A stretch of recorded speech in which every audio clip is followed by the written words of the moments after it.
Dalam segala hal kita mengucap syukur kepada Tuhan. Saudara-saudaraku yang kekasih, di dalam kita hidup sekarang di bumi ini,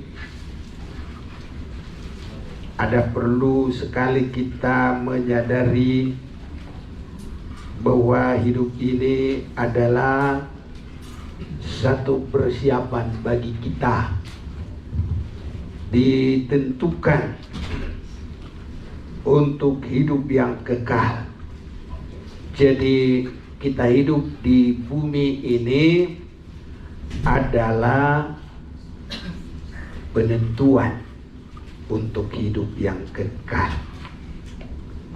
Dari itu, saudara-saudaraku, kita harus benar-benar melihat dari firman Tuhan.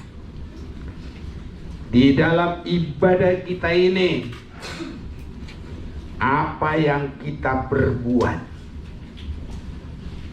Karena bukannya semua orang yang berseru-seru Tuhan masuk ke dalam kerajaan surga, tetapi hanyalah mereka yang melakukan kehendak Bapa.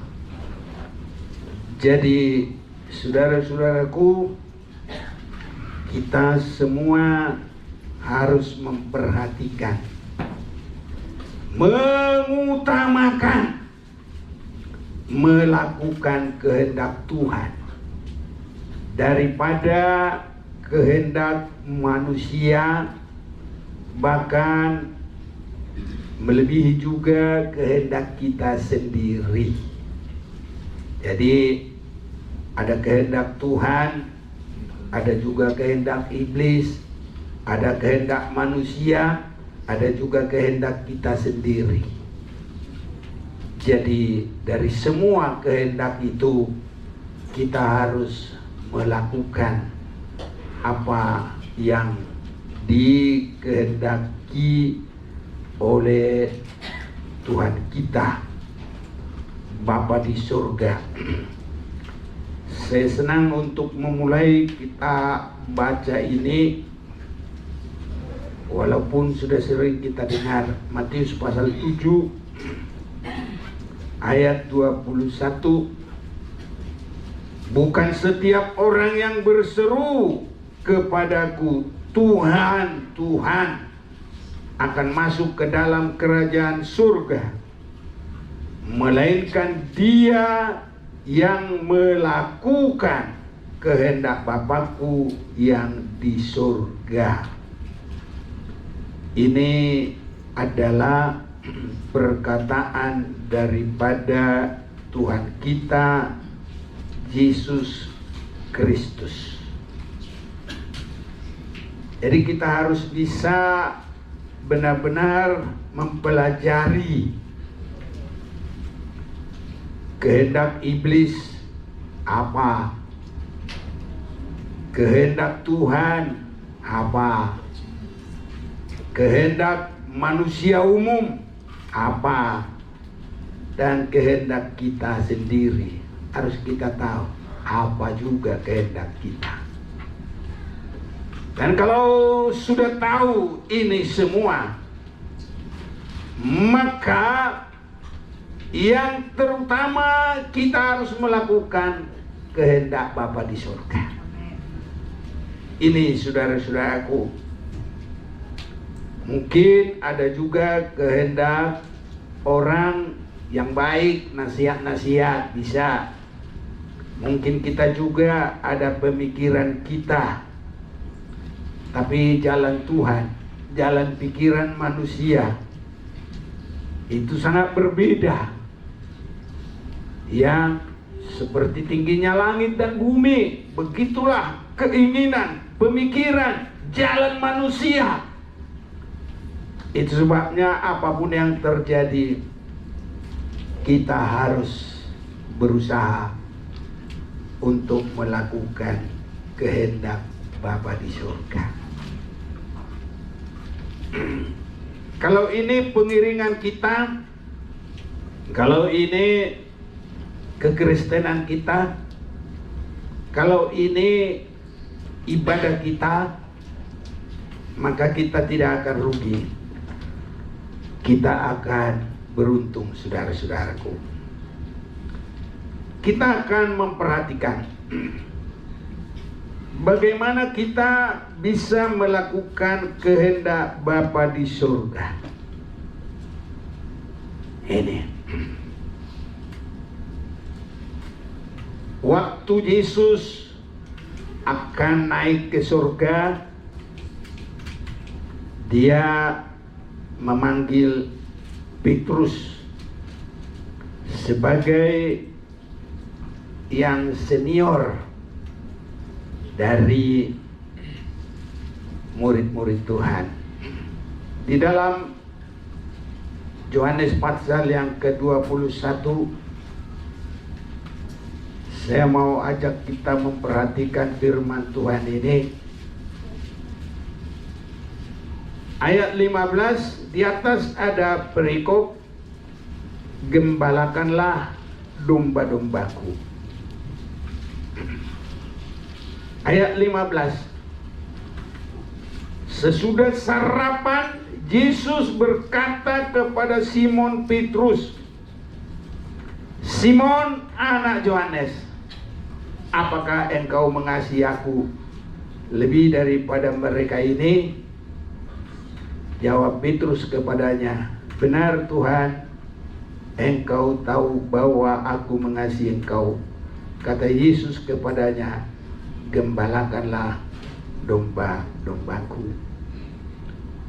Saya memperhatikan Tuhan kita itu sangat mengerti semuanya. Kalau sarapan itu makan malam atau makan pagi? Udah pasti pagi, ya. Kalau malam bukan sarapan lagi, ya. Jadi, dan Yesus juga tidak langsung bertanya pagi-pagi hari, sarapan dulu. Karena ada banyak orang, apalagi orang Batak, ada pepatahnya, kalau masih lapar katanya lihat tiang itu bengkok-bengkok. Nah, itu pepatahnya. Nah, jadi kalau sudah sarapan, udah lurus, pandangannya udah jejak lah gitu artinya. Jadi pikirannya udah tenang. Kalau belum sarapan, wah, kadang nanti bukan suaranya dari mulut, suara dari perut, margoro. Itu bahasa kita. Jadi Tuhan itu pagi-pagi sudah hal yang tenang, habis sarapan juga, baru dia ngomong, tanya, Petrus, Simon Petrus, apa yang kau mengasihi aku lebih dari mereka ini? Memang saudaraku, mengasihi Tuhan itu harus melebihi dari semuanya. Amen. Ini, dan dijawab oleh Petrus, benar Tuhan, engkau tahu bahwa aku mengasihi engkau, kata Yesus kepadanya. Jadi sudah di dalam ketenangan, Tuhan sudah membiarkan suasana yang ya enak. Pagi-pagi kayak termasuk begini nih kan, udaranya masih ini, belum terlalu panas, belum apa, masih segar juga lah. Tadi juga udah pada sarapan semua kecuali ada yang puasa, ya kan? Jadi masih segar saudara-saudaraku. Makanya kita juga ibadah jam 9 pagi ini. Ya. Jadi supaya jangan salah jawaban itu, maka ditanya oleh Tuhan, apakah engkau mengasihi aku? Dan kalau Petrus sudah menjawab, maka Yesus berkata, gembalakanlah dombaku. Karena Yesus gembala agung, dia akan naik ke surga. Dan Yesus berkata hal yang sama sampai 3 kali. Kenapa harus 3 kali? Supaya meresap fisiknya, itu tubuhnya, jiwanya, dan rohnya. Jadi tubuh, roh, dan jiwanya benar-benar harus mengasihi Tuhan, dan supaya dia boleh bertanggung jawab dan menerima pekerjaan itu, menggembalakan domba-domba Tuhan. Saudara-saudaraku, Tuhan sangat memperhatikan ini. Kalau dia gembala agung, dia naik ke surga, maka dia memberikan tugas itu kepada gembala di bumi ini untuk menggembalakan. Dan penggembalaan ini sangat dihargai oleh Tuhan. Dalam Yehezkiel pasal 20 ayat 37, aku akan membiarkan kamu lewat dari bawah tongkat gembalaku dan memasukkan kamu ke kandang dengan menghitung kamu. Saudara-saudaraku, kandang di bumi ini supaya aman dari ujian cobaan di bumi. Jadi itu menunjukkan tempat terpelihara. Tapi ada lagi, saudaraku, yang benar-benar Tuhan menunjukkan tempat yang sangat aman, yaitu iblis diikat dulu dan dimasukkan dalam lubang yang sangat dalam. Ini Wahyu pasal 20. Dan saat itulah disebut ada kerajaan damai, sejahtera, lamanya 1000 tahun. Jadi makanya kerajaan itu kerajaan damai 1000 tahun. Ini luar biasa, saudara-saudaraku. Jadi di bumi ini dipraktikkan benar-benar Yesus Raja Surga, dan ada kerajaan damai, kerajaan aman. Ini, saudara-saudaraku. Tetapi untuk masuk ke situ tidak sembarang dihitung lewat tongkat gembala. Ini, saudaraku. Saya baca ulang, atau kita mau baca bersama-sama, berbahagia yang mendengar dan membaca, melakukan firman Tuhan. Yehezkiel 20 ayat 37, 1, 2, 3. Aku akan membiarkan kamu lewat dari bawah tongkat gembalaku dan memasukkan kamu ke kandang dengan menghitung kamu. Jadi Yesus yang naik ke surga itu, dia titipkan domba-domba ini kepada gembala, dan Yesus nanti gembala agung itu meminta domba-domba ini dihitung lewat penggembalaan itu dan masuk di tempat kerajaan damai 1000 tahun lamanya. Ini, saudara-saudaraku. Jadi kalau Yesus berkata gembalakanlah domba-dombaku, itu bukan salah-salah. Banyak orang kurang mengerti dalamnya pengertian itu, dan kurang memperhitungkan itu apa. Tetapi kalau Yesus mau naik, apa selanjutnya yang dikerjakan? Dia masuk dalam pesta nikah anak domba Allah di udara, baru turun ke bumi menegakkan kerajaan damai itu 1000 tahun lamanya.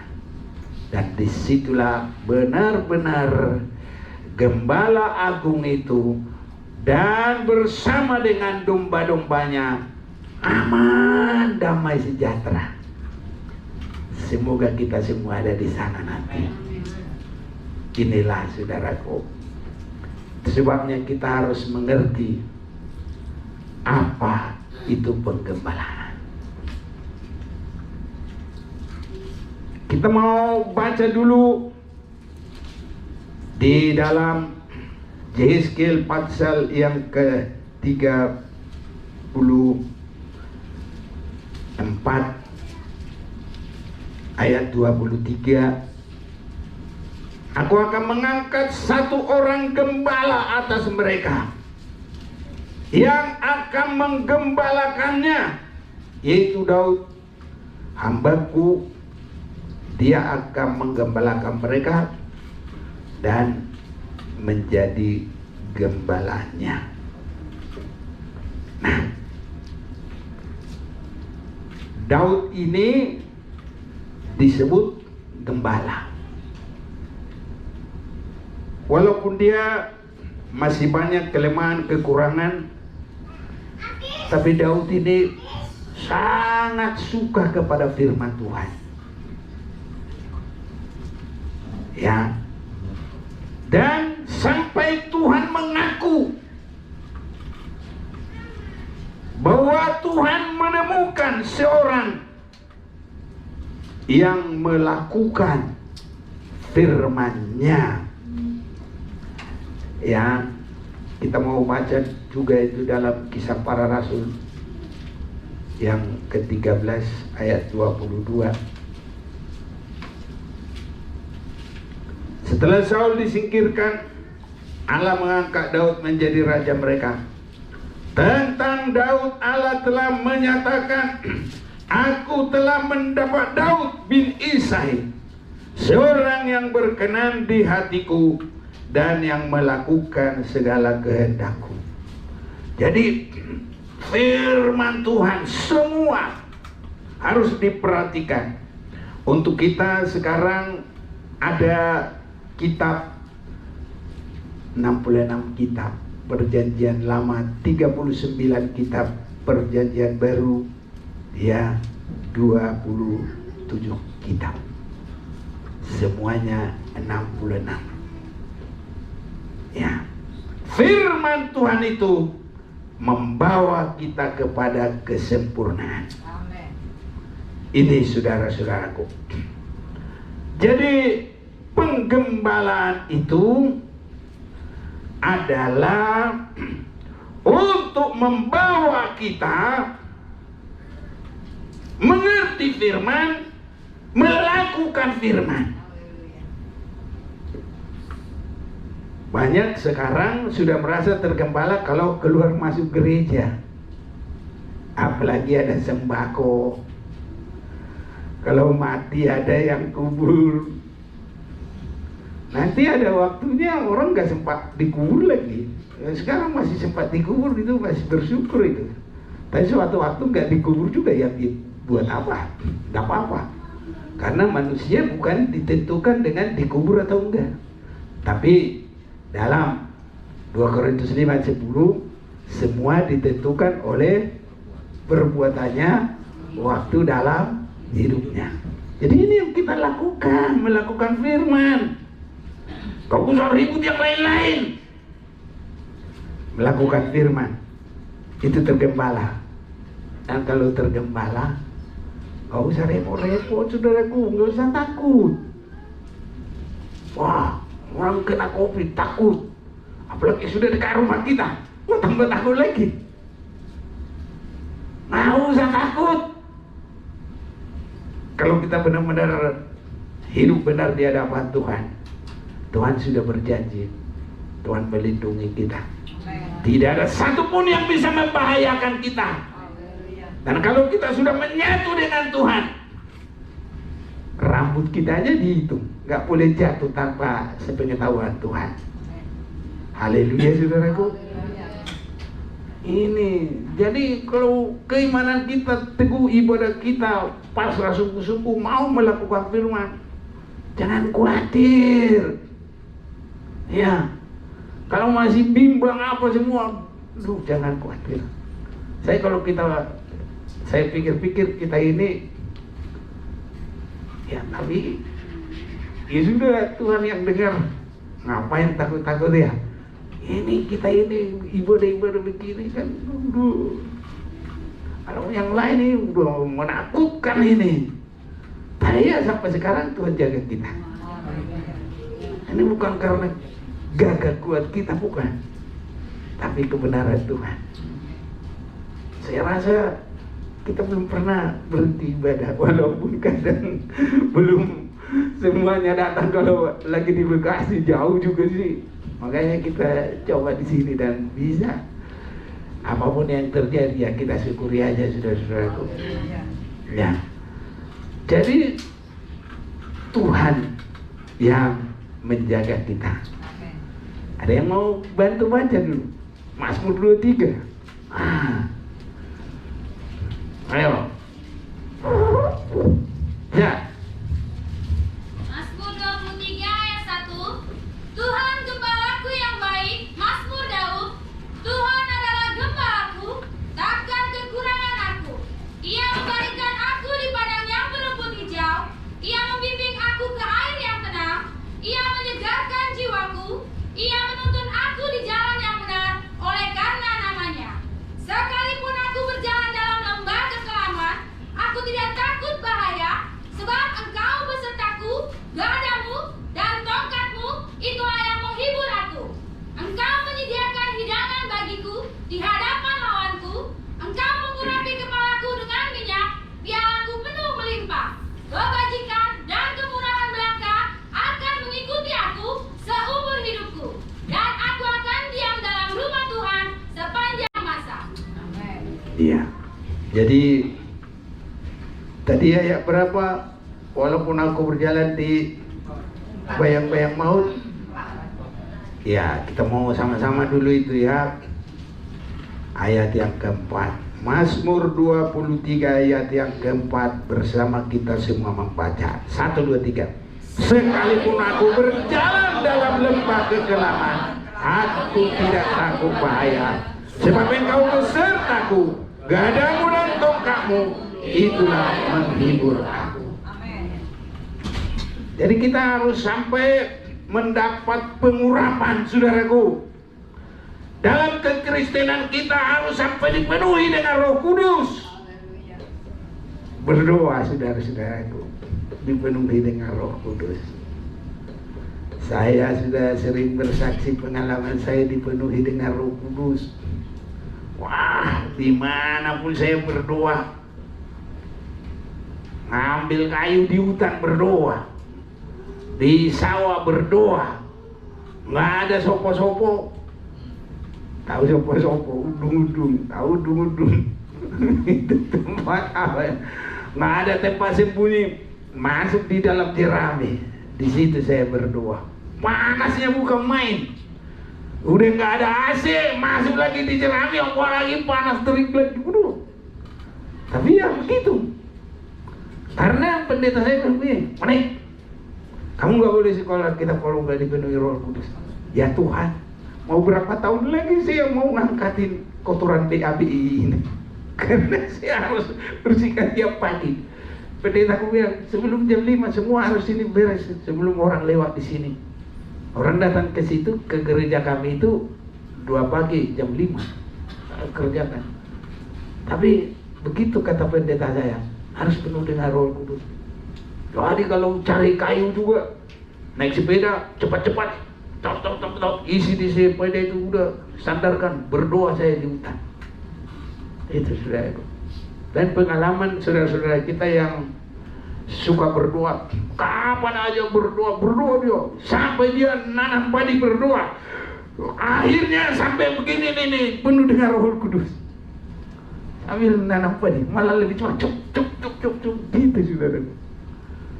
Nah, jadi harus banyak berdoa dan bersungguh-sungguh. Iya, kita dipenuhi Roh Kudus.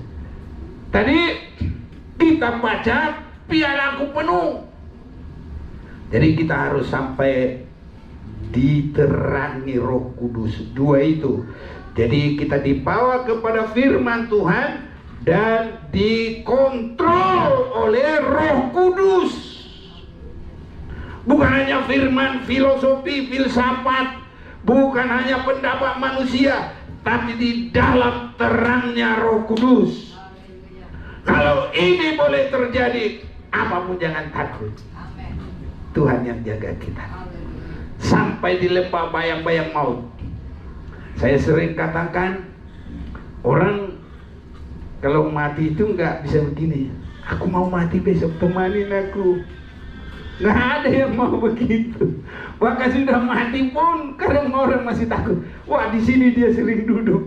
Jadi dudukannya itu kadang nggak mau duduk karena dudukannya orang yang sudah meninggal. Tapi apapun yang terjadi, kalau kita nggak perlu takut.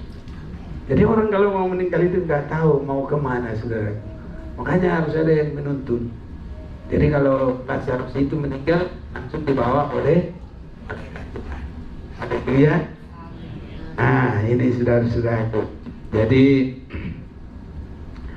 kalau Tuhan gembala kita sampai di lembah-lembah bayang maut itu, Tuhan nanti akan suruh malaikatnya, panggil itu anakku itu, rajin itu ibadah, mendengarkan firman Tuhan baik, dan disinari oleh Roh Kudus, benar pemikirannya, benar perilakunya.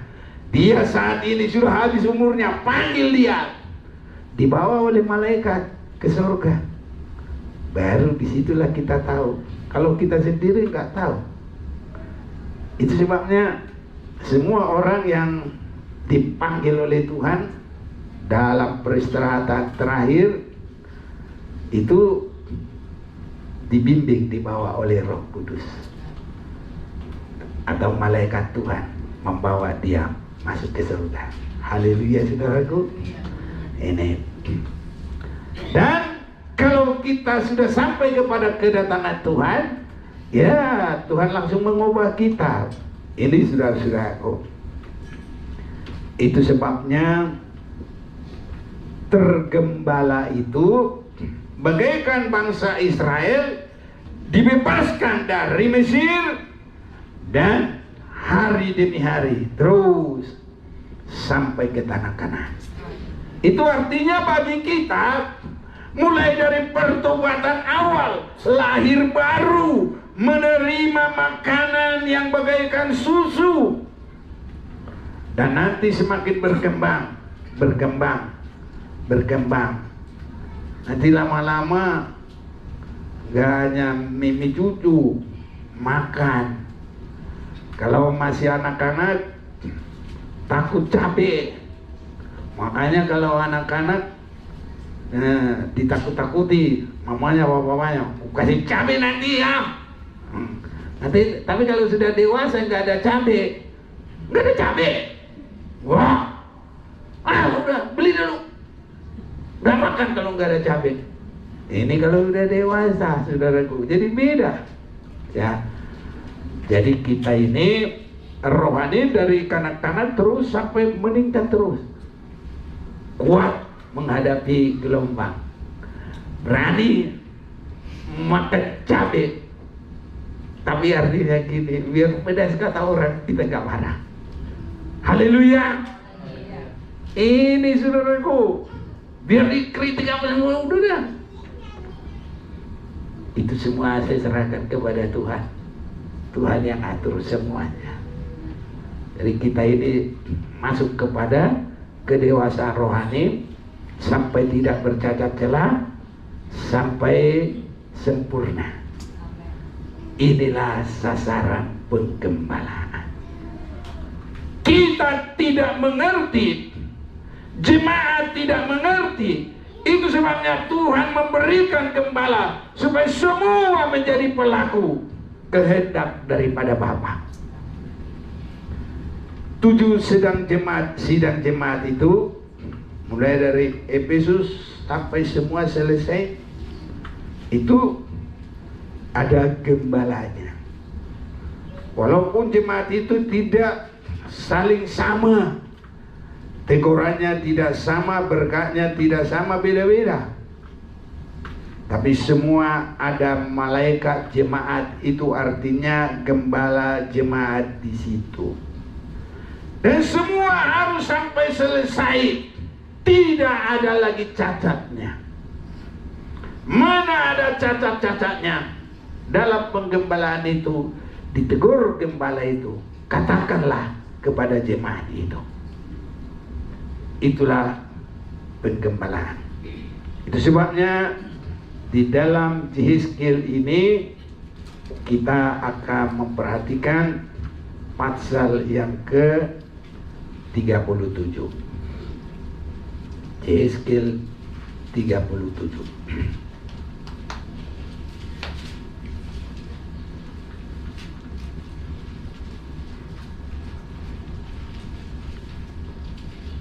Kebangkitan Israel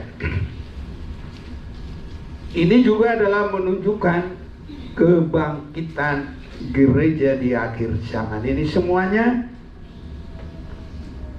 Lalu kekuasaan Tuhan meliputi aku, dan ia membawa aku keluar dengan perantara rohnya dan menempatkan aku di tengah-tengah lembah. Dan lembah ini penuh dengan tulang-tulang.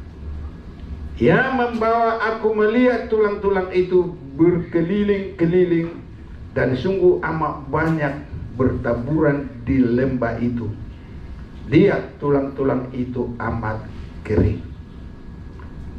Lalu ia berfirman kepadaku, hai anak manusia, dapatkah tulang-tulang ini dihidupkan kembali? Aku menjawab, ya Tuhan Allah, Engkau lah yang mengetahui. Ini saudara-saudaraku, Tuhan tunjukkan betapa kehancuran itu. Jadi manusia itu sudah merupakan hanya tulang-tulang kering, dan tulang-tulang kering itu sudah nggak menyatu berserakan di mana-mana.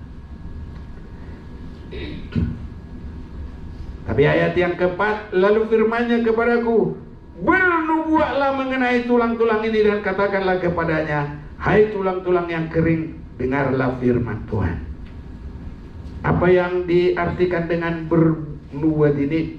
Bukan begini, hai anak-anakku, bukan itu. Bernubuat itu artinya firman ini tetapi dibukakan pengertiannya, sehingga firman itu menjadi firman nubuat. Ini yang tidak timbul dari hati manusia. Itu sebabnya firman itu Tuhan sendiri yang membuka pengertiannya. Dengan apa?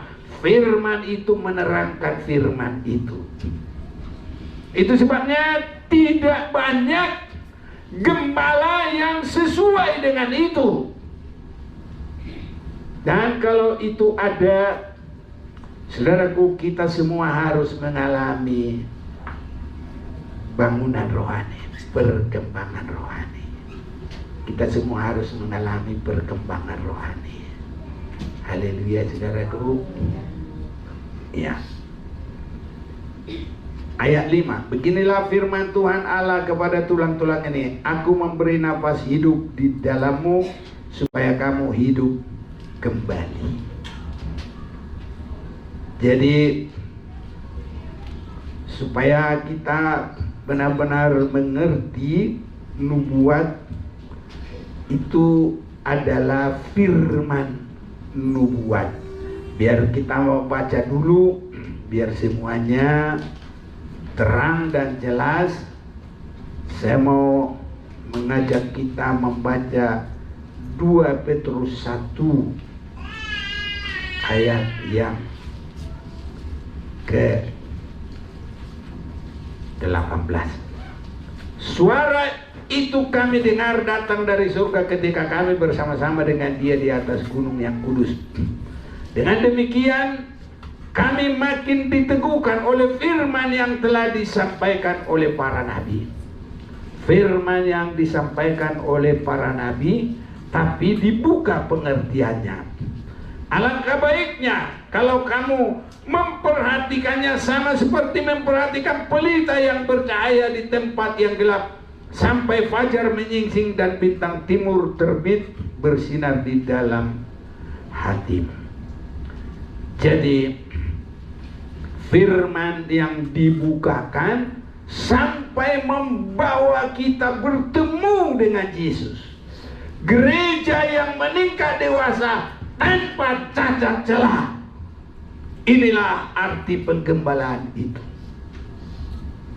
Jadi kita, saudaraku, harus ada hitung-hitungan.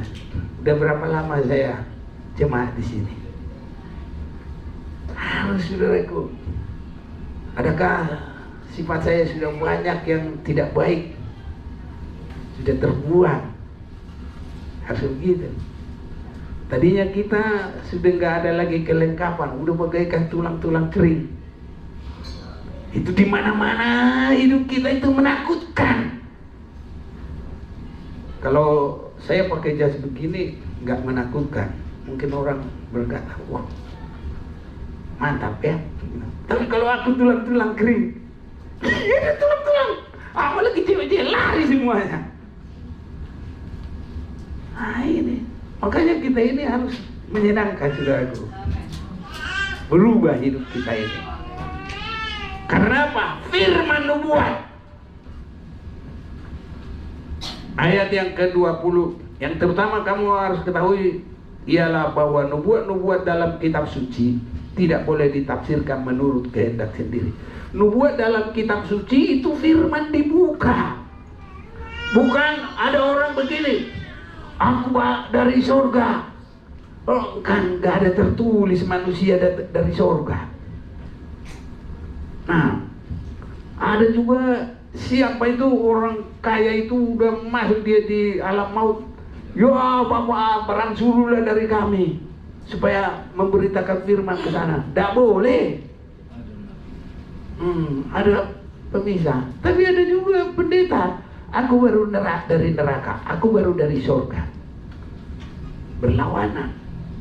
Makanya nubuat itu harus mengerti nubuat yang tertulis dalam firman. Mengapa dia disebut nubuat? Dibuka untuk terjadi seperti itu bagi kita. Dan apa yang menjadi sasarannya? Gereja yang tidak tercacat celah. Firman yang dibuka membawa kita semakin disempurnakan. Ini saudara-saudaraku. Sebabnya Yesaya 37 tadi ayat 4, lalu firman-Nya kepadaku, bernubuatlah mengenai tulang-tulang ini.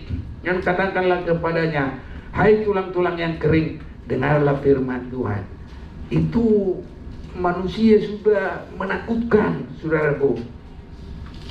Dan tidak ada hidup. Ya. Tapi firman Tuhan berkata, beginilah firman Tuhan Allah kepada tulang-tulang ini, aku memberi napas hidup di dalammu supaya kamu hidup kembali. Jadi dalam penggembalaan itu disampaikan firman itu. Nah, yang tadinya rohaninya udah kering-kering juga, dia segar lagi. Ini harus terjadi bagi kita. Kalau rohaninya kering, dimanapun menakutkan. Udah ada yang menyejukkan, omongannya mengeluh terus. Suami sekuat gunung aja kalau mengeluh terus, anaknya mengeluh terus, istrinya baru datang mengeluh. Bagaimana yang gak roboh? Atau begitu juga. Ada juga sampai presiden mengeluh. Tapi bukan nuduh kita, enggak boleh nuduh. Nggak ada. Jadi artinya yang merasa kuat juga bisa nggak kuat. Ya. Jadi yang mengalami tidak ada kekuatan juga bisa diberikan hidup oleh firman penggembalaan itu. Ini baru semua dilengkapi. 6. Aku akan memberi urat-urat padamu dan menumbuhkan daging padamu. Ini saudaraku, firman nubuat itu dalam penggembalaan terus menumbuhkan, menghidupkan.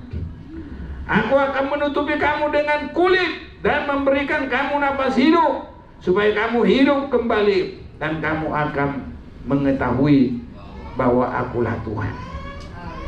Ini Tuhan akan berbuat lewat firman penggembalaan.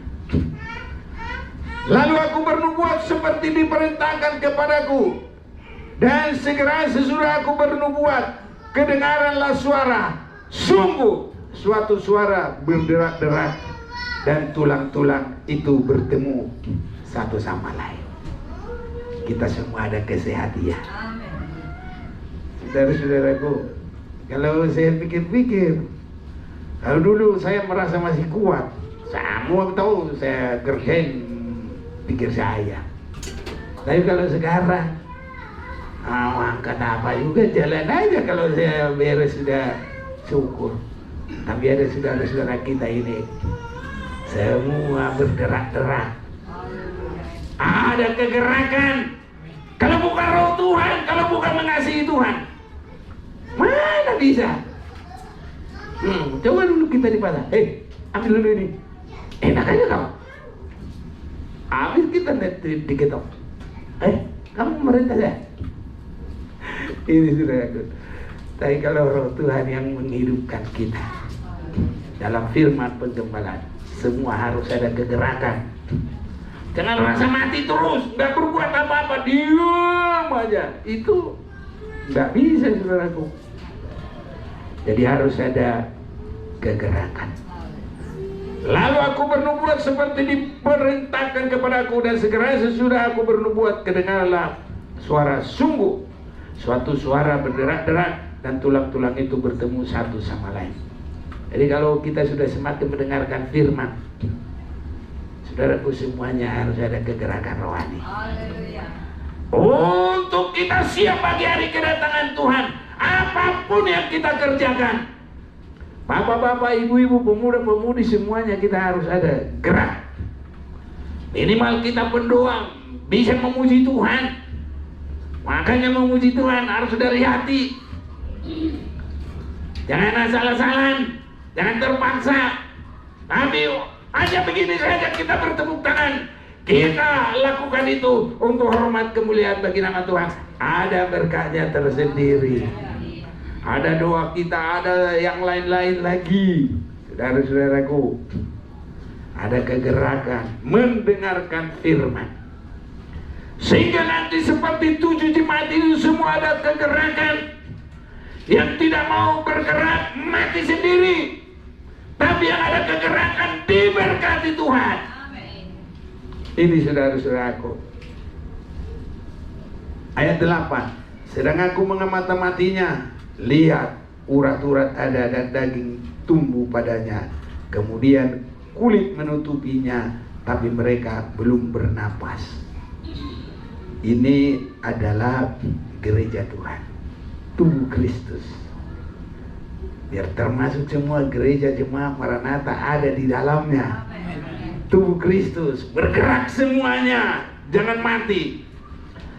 9. Maka firman-Nya kepadaku, bernubuatlah kepada napas hidup itu, bernubuatlah hai anak manusia, dan katakanlah kepada napas hidup itu, beginilah firman Tuhan Allah, hai napas hidup, datanglah dari keempat penjuru angin, dan berembuslah ke dalam orang-orang yang terbunuh ini, supaya mereka hidup kembali. Oleh pekerjaan setan sudah mati rohani, saudaraku. Makanya permulaan ada lahir baru, ada roh Allah. Lalu aku bernubuat seperti diperintahkannya kepadaku, dan napas hidup itu masuk di dalam mereka, sehingga mereka hidup kembali. Mereka menjejakkan kakinya suatu tentara yang sangat besar oleh kuasa Roh Kudus. Makanya lahir dari air dan dari roh. Bertobat, tinggalkan hidup lama, berserah diri, banyak berdoa, dipenuhi dengan Roh Kudus. Itu tentara Tuhan. Yang melakukan pelayanan itu bukan karena terpaksa, bukan karena ikut-ikutan, bukan karena untuk perkara dunia, tapi untuk siap bagi hari kedatangan Tuhan. Ini saudara-saudaraku, firman-Nya kepadaku, hai anak manusia, tulang-tulang ini adalah seluruh kaum Israel. Sungguh mereka sendiri mengatakan, tulang-tulang kami sudah menjadi kering, dan pengharapan kami sudah lenyap, kami sudah hilang. Oleh sebab itu bernubuatlah dan katakanlah kepada mereka, beginilah firman Tuhan Allah, sungguh aku membuka kubur-kuburmu dan membangkitkan kamu, hai umatku, dari dalamnya, dan aku akan membawa kamu ke tanah Israel. Ada kegerakan rohani, mati-mati rohani sudah sampai terkubur pun. Kalau tulang-tulang itu tadi masih ada di atas tanah, kalau ini dikubur pun, tapi ada kuasa Tuhan, bangkit semuanya. Biar kegerakan ini terjadi bagi kita lewat penggembalaan saudara-saudara. Ya, oleh sebab itu bernubuatlah dan katakanlah kepada mereka, beginilah firman Tuhan Allah, sungguh aku membuka kubur-kuburmu dan membangkitkan kamu. Apa yang mengikat kita, saudaraku? Apa yang bikin mati? Banyak orang masih suka mati rohani. Ya, makanya ada istilah yang muda-muda, nanti sudah mati bertobat, sudah mau mati. Kalau masih muda-muda memuaskan keinginan, salah. Ya, orang itu, saudara-saudaraku, hidupnya itu kadang, apalagi COVID sekarang, yang muda-muda juga habis dimakan COVID. Ada nggak yang muda-muda kena COVID? Adalah. Nah, saudaraku, ya, jadi jangan ada yang berkata, wah nanti kalau sudah tua baru bertobat. Iya, kalau ada umur tua. Kalau nggak dikasih umur tua, mau apa? Umur itu ada di tangan Tuhan, bukan kita yang menentukan. Sehasta ke depan nggak bisa. 1 detik, 1 langkah, nggak bisa. Kalaupun kita hidup ini kemurahan Tuhan. Saya juga bersyukur ini. Saya ingat dari pelayanan di Menteng Pulo, semua habis, satu pun nggak ada lagi. Tinggal anak-anaknya sama cucu-cucunya yang ada. Ini hari ini ada, sebenarnya disuruh kubur, saya bilang aku jam 1 baru bisa. Kalau gitu kami cari aja. Iya siap, itu namanya justru membantu saya. Gitu saudaraku, itu ya anaknya yang jemaat dulu. Ya, ini saudaraku. Jadi umur kita itu gak ada yang tahu. Padahal itu kalau dihitung dengan saya jauh muda dia. Kalau yang pantaran kami itu gak ada satupun, sudah habis semua. Jadi yang ada tinggal anaknya, cucunya. Anaknya juga udah tinggal dikit. Jadi generasi cucu yang ada sekarang. Iya. Itu sebabnya begitu kita dengar firman Tuhan, bangkit. Haleluya. Ini yang muda-muda juga bangkit, beribadah. Jangan sama dengan dunia ini. Muda-mudi dunia ini jangan sama. Di sekolah jangan sama. Kalau nggak bisa kerjain, udah berdoa, isi saja. Kalau dapat kemurahan nanti nilai, ya sudah. Daripada nilai tinggi tapi nyontek, nanti dosa seumur hidup. Iya benar. Nilai bagus, nanti ngomong itu, aku nilai nyontek. Ya, jadi lebih baik yang murni-murni aja. Berkat itu dari Tuhan. Rohani dan jasmani, naik pangkat juga semua. Kita ditinggikan dari Tuhan. Kalau Tuhan sudah mau mengangkat kita, ya jangan-jangan seperti biasanya sekarang ini minta surat kelakuan baik dari polisi. Justru itu boro-boro surat kelakuan baik dari polisi. Dari penjara dia disuruh angkat, langsung naik raja muda. Haleluya. Gak ada yang mustahil bagi Tuhan. Ya, jadi gak usah repot-repot. Sini ulang kamu sih contek, gak usah. Tulis aja apapun di situ, terpujilah nama Tuhan. Itu aja tulis. Nanti kalau dikasih nilai tinggi, ya haleluya, aku mengucap syukur kepada Tuhan, dikasih nilai tinggi. Lulus, nggak berdosa kita. Daripada nyontek-nyontek nilai tinggi tapi nilai berdosa, buat apalah itu? Nah, kita kan mau ke surga. Beda semuanya. Ini, jadi firman Tuhan membangkitkan rohani kita sampai tidak bercacat celah. Ayat 13, dan kamu akan mengetahui bahwa akulah Tuhan pada saat aku membuka kubur-kuburmu dan membangkitkan kamu, hai umatku, dari dalamnya. Aku akan memberikan rohku ke dalammu sehingga kamu hidup kembali, dan aku akan membiarkan kamu tinggal di tanahmu, dan kamu akan mengetahui bahwa aku Tuhan yang mengatakannya dan membuatnya. Demikianlah firman Tuhan. Tuhan yang membuat kaya, Tuhan yang membuat miskin, Tuhan yang menghidupkan, Tuhan yang bikin mati, semua di tangan Tuhan. Mari berserah kepada Tuhan.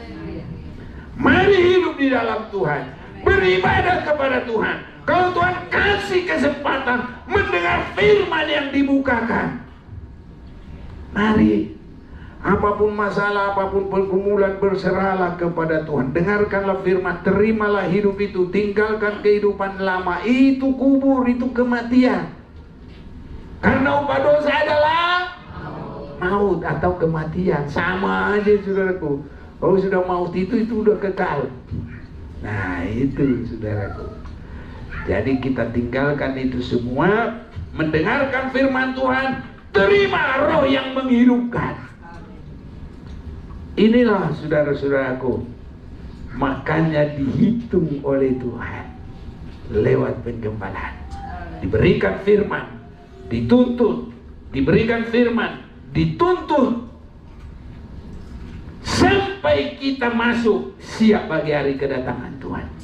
Seperti 7 jemaat dalam kitab Wahyu. Ada kekurangan, ditegur. Kalau dia bertobat, diberkati. Kalau enggak bertobat, binasa. Tapi kita semua mau hidup kekal selamanya. Seberapa hebat pun persoalan, Tuhan sanggup menolong.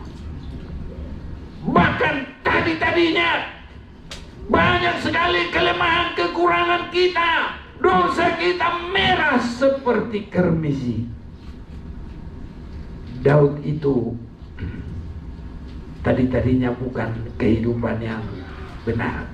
Makanya saya selalu katakan, kalau hanya menurut pikiran, sepertinya ya dosanya Daud itu lebih besar dari dosanya ya Saul itu. Tapi disitulah perbedaan hidup mereka. Saul itu kalau ditegur, cari pembenaran diri, cari pengalihan, nggak mau langsung mengaku. Ya, sama dengan Adam atau Hawa dulu. Hawa, kenapa kamu makan? Cari kambing hitam. Dari ada kambing hitam di taman itu. Tapi arti kambing hitam mencari pengalihan. Dia bilang, ular. Mestinya kalau begitu itu, wah, aku sudah salah. Nah, itu nanti kita seperti Raja Daud, boleh Raja Usia juga. Kamu mati. Gak, saya mau. Hah? Hizkia ya. Usia Hizkia hampir sama sih. Oke. Iya. Jangan langsung, aku masih rindu ke rumah Tuhan. Kalau ada kerinduan hidup tadi, biar kuburnya dalam kayak apapun Tuhan bisa buka. Biar sudah berserakan, Tuhan bisa tolong. Ini saudaraku, itu sebabnya kita ini harus suka dengarkan firman Tuhan. Karena domba itu hanya 2 yaitu mendengar dan mengikut. Mendengar dan mengikut. Itu. Habis itu nggak usah takut-takut lagi. Tinggal kita, Tuhan, kebenaran firman-Mu nyatakan. Kalau tergembala mendengar dan mengikut, Engkau berkata sampai pun tidak kekurangan. Haleluya. Karena apa? Yesus menyerahkan nyawanya untuk domba-dombanya. Haleluya. Itu sebabnya, saudaraku, kesukaan singa-singa adalah kuping dan betis. Kuping mendengar, betis untuk berjalan. Ini. Kalau dua-dua ini dimakan sama singa, ya udah tuli, nggak bisa jalan. Amos pasal 3. Nah ini kalau dapat biar kita baca bersama-sama ya. Jadi kalau ditanya apa kesukaan singa, kalau kesukaan singa itu langsung itu. Ya, ini bukan bikin-bikin loh. Ya memang begitulah. Jadi makanya pendengaran itu di mana-mana kalau mau dengar firman. Nah, itu iblis kerjakan itu. Nah, itu kupingnya udah dimakan itu. Gak mau mengikut. Karena mau ke sana-sana, ke sana-sana. Ah, itu betisnya udah dimakan singa itu. Nah, ayat 12. Kita mau baca bersama-sama ya. Dapat? 1, 2, 3. Beginilah firman Tuhan. Seperti seorang gembala melepaskan dari mulut singa 2 tulang betis atau potongan telinga, demikianlah orang Israel yang diam di Samaria akan dilepaskan seperti bagian dari kandil dan seperti sepenggal dari kaki balai-balai. Jadi saudaraku, kesukaan dari singa itu potongan telinga dan 2 betis, tulang 2 betis. Apa tadi? Iya, tulang 2 betis. Ya. Kalau ini sudah diambil, ya udah nggak bisa lagi mendengar dan mengikut. Ini sudah itu. Tulang betisnya 2 lah. Ya, biar gampang. Ya, tulang betisnya 2. Dimakan sama singa. Supaya apa? Jangan mendengar, jangan mengikut. Oh, jadi itu harus pintar-pintar loh. Baru kebaktian dengarin apa nggak tahu lah. Makanya biar ribut biar apa? Fokus, belajar fokus. Haleluya. Iya. Dan nanti biar apapun yang terjadi ke sana, tetap cari Tuhan terlebih dahulu.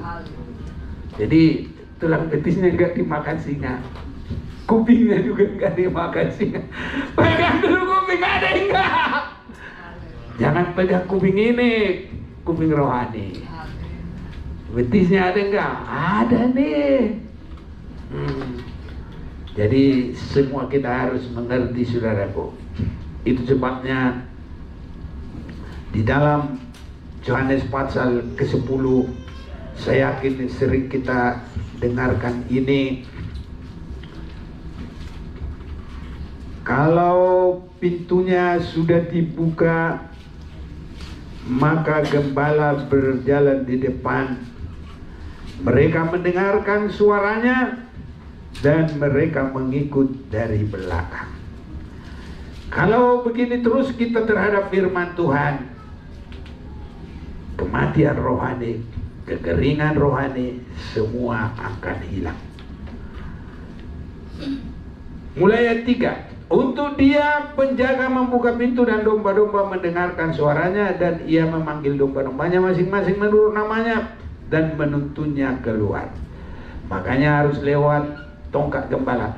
Jika semua dombanya telah dibawanya keluar, ia berjalan di depan mereka, dan domba-domba itu mengikuti dia karena mereka mengenal suaranya. Haleluya. Saya heran, saudaraku. Ada gembala sana, ngomongnya bukannya benar saja. Nah, tapi orang ikut sampai berani, mati pun mau berani.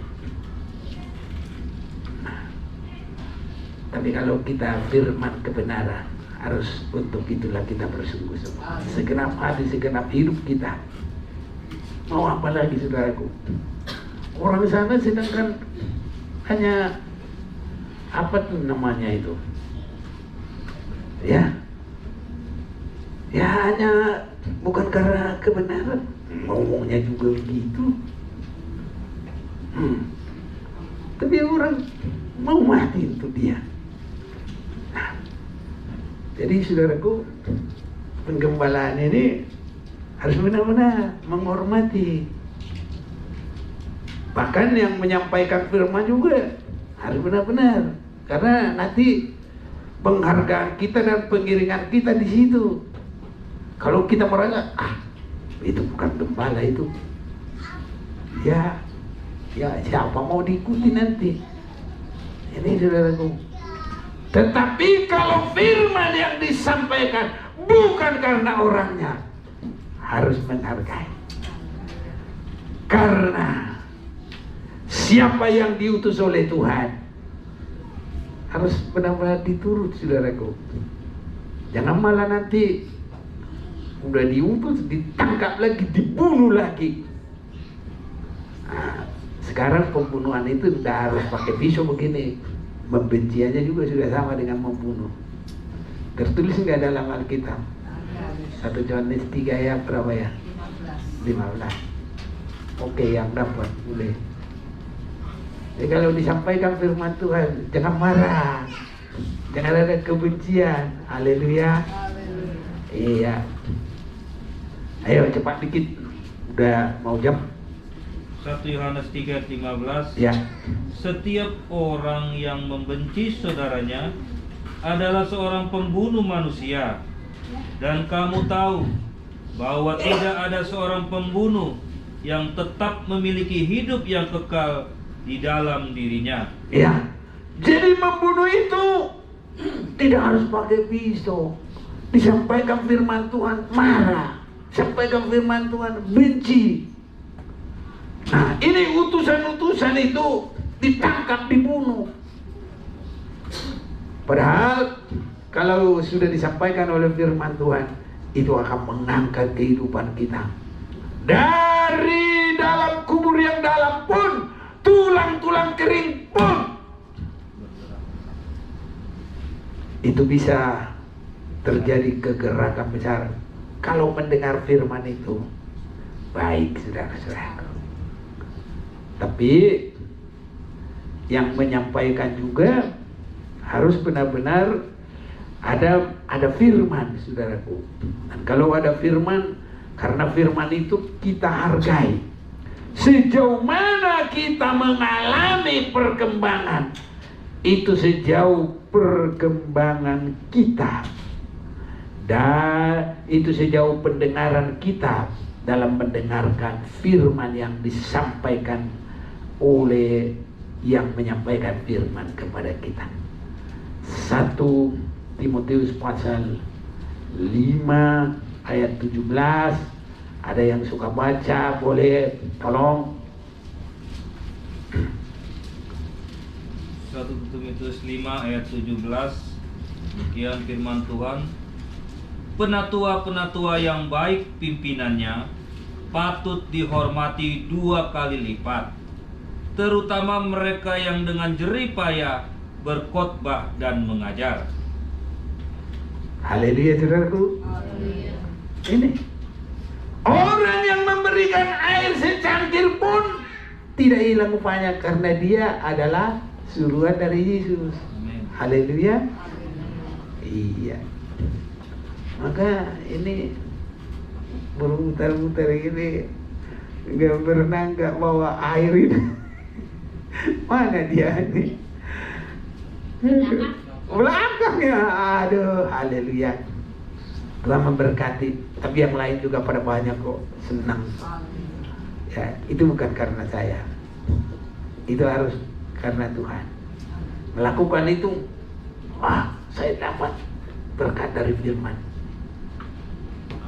Saudaraku, semuanya kita akan diberkati oleh Tuhan. Jadi ada penghormatan. Orang sana nggak ada firman juga, cuma yuk kita rebut sana, gitu saudaraku. Mau mati. Nah ini sudah disampaikan firman, jangan sampai dibiarkan begitu saja lewat. Kalau kita dengar dengan baik-baik, biar persoalan apapun, sesakit-sakitnya kering, sudah sampai seperti tulang kering, Tuhan bisa memberi kesegaran. Ini sudah, Tuhan bisa mempersekutukan, Tuhan bisa memberi kulit, Tuhan bisa memberi hidup. Itu gereja yang dihitung oleh Tuhan sampai masuk Yerusalem baru. Biar Tuhan memberkati kita, saudaraku, dalam kesempatan ini. Jadi tergembala itu dengarkan firman dan ikut seperti kata Tuhan dalam ibadah pengiringan kita. Dan itulah modal kita untuk masuk hidup yang kekal selama-lamanya. Mari kita mau datang